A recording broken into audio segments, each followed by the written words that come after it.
Oui, alors, la malbouffe, on en parle, mais et la malbaise? Est-ce qu'on en cause? Est-ce que la malbaise, c'est pas le même combat? Je voulais revenir là-dessus, parce que finalement, la malbouffe, c'est quoi? La malbouffe, c'est quand tu satisfais tes papilles, tu te remplis le bidon, mais tu nourris pas ton corps avec toutes les substances dont il aurait véritablement besoin. Voire tu mets des choses toxiques dans ton corps qui te font pas du bien par accumulation. La malbaise, c'est quoi? Ben, la malbaise, c'est quand tu satisfais l'empire des sens, tu satisfais finalement le digital, tu satisfais un petit peu tout ce qui va être très physique. Tu vas arriver à une sécrétion d'endorphine qui va t'apaiser, qui va devenir éventuellement addictive, mais est-ce que tu nourris vraiment l'âme? Voilà. Bon, c'est des questions. Alors, il y a zéro jugement là derrière, hein, mais c'est pour revenir à finalement un sujet qu'on a déjà abordé, qui est tout ce qui est de l'ordre d'une sexualité qui s'appuie sur des schémas fantasmatiques qui sont construits sur des traumas au moment de la puberté, hein, principalement, une sexualité très égotique, une sexualité très mentale, des univers fantasmatiques qui, le cas échéant, peuvent être même un peu toxiques, mais entre guillemets, hein. Et on passe tous par là, hein, on passe tous par là. On se construit des univers fantasmatiques à un moment donné sur des traumas. Voilà, c'est mon amie Sarah Salomé Vasseur qui développe ça très très bien et je vous conseille vraiment d'aller l'écouter. Elle est toujours très pertinente sur le sujet. Donc il y a cette sexualité-là, finalement, qui ne nous nourrit pas forcément, parce que quand tu tombes amoureux, tu as des papillons dans le ventre, tu as des papillons dans la culotte. Hein. Quand tu tombes amoureux, tu manges plus, tu as les papillons dans le ventre, tu es bien, tu n'es pas dans une forme d'excitation. Hein. Le fait de tomber amoureux, c'est rencontrer quelqu'un dans la rue, je regrette, tu rencontres quelqu'un dans la rue, si c'est juste le fait de sentir que d'un seul coup tu croises une personne et tu es dans un état d'érection incroyable parce que tu es un homme ou dans un état d'excitation incroyable parce que tu es une femme, tu es un grand malade parce que tu n'es pas tombé amoureux. Pardon pour le terme grand malade. Ce que je veux dire par là, c'est qu'il y a un phénomène normal qui est la rencontre d'âme, qui n'est pas forcément une rencontre qui passe immédiatement et qui passe prioritairement par l'excitation sexuelle. Voilà. Donc quand je repose le débat de la malbaise, finalement, c'est un peu de réinterroger, de savoir où est-ce qu'on en est dans nos pratiques.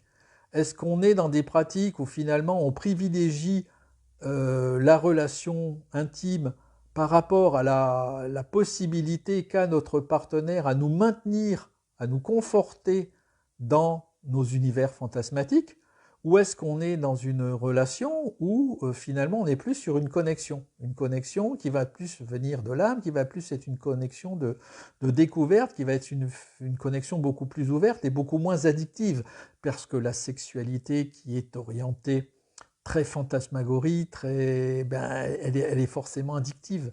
Et on se rend compte que finalement, quoi? Elle est addictive, elle est compensatrice, on en revient au trauma, c'est une sexualité qui va nourrir, qui va apaiser parce que, faute de pouvoir nourrir autrement un besoin fondamental qui ne l'est pas, qui va être un besoin émotionnel, un besoin de connexion émotionnelle, un besoin de réconfort, un besoin d'amour, un besoin d'intimité, de proximité émotionnelle fort, qu'on ne va trouver que dans une sexualité qui va nous donner l'illusion d'être connecté à l'autre, alors que c'est pas forcément ça.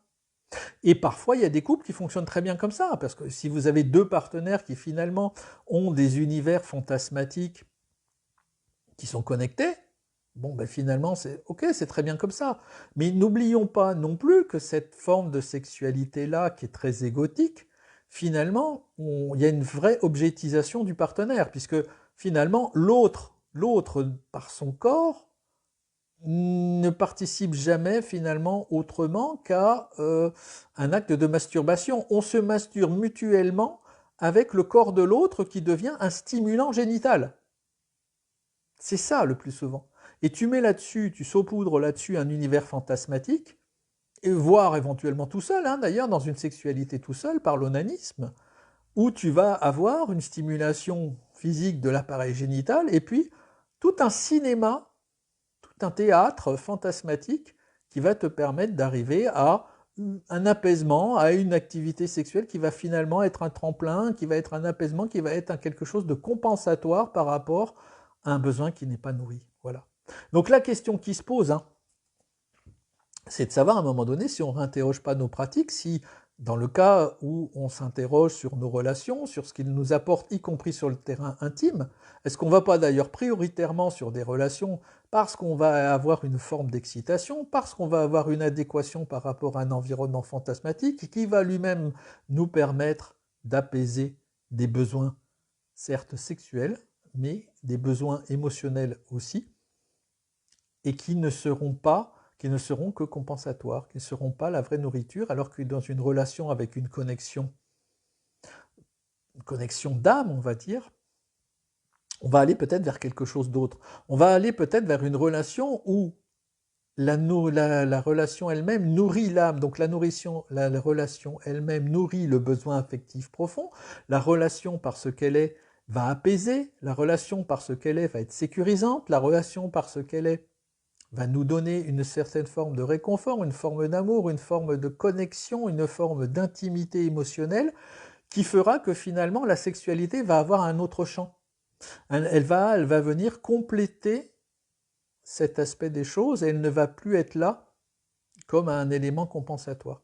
Donc c'est, voilà, je mets ça sur la table parce que c'est un sujet qui peut venir assez facilement dans les séminaires, dans les conférences, etc.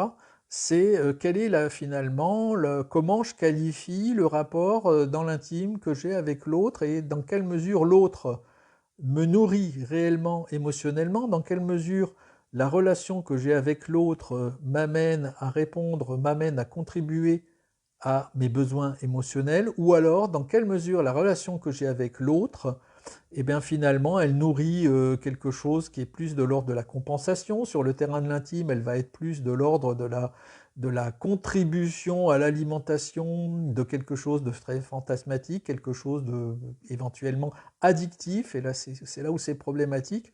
Mais vous avez des couples qui fonctionnent comme ça, hein, des couples qui vont dire « Ah, le pilier du couple, c'est la sexualité. » Ah oui, des gens qui vont dire « Bon, il faut que ça fonctionne bien sexuellement. » Et ce fonctionne bien sexuellement, c'est souvent l'adéquation des univers fantasmatiques, par les pratiques, etc. Ok, pas de jugement. Mais oui, la sexualité est sans doute le pilier, un des piliers en tout cas du couple, mais quelle forme de sexualité? Est-ce qu'une sexualité qui va être totalement débarrassée des aspects compensateurs, mais qui va être beaucoup plus connectée à quelque chose d'émotionnel, est-ce que c'est pas quelque chose de plus riche, de différent? Voilà, je voulais juste poser la question. Donc malbouffe, malbaise, ouais. Moi je pense qu'il y a des points de vigilance sur le sujet. Bon, on va en reparler hein, de toute façon dans pas longtemps, parce que c'est aussi des chemins qui peuvent s'ouvrir à nous, des chemins de changement d'évolution, changement de paradigme dans nos manières de faire, dans nos manières de relationner. Et le changement, c'est pas simple.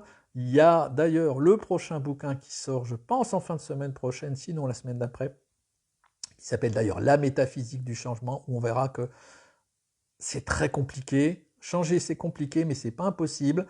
Et tous ceux qui vous vendent une pseudo-spiritualité, là, bon, je préfère pas la qualifier, hein, en disant tu dois être heureux tout seul, etc.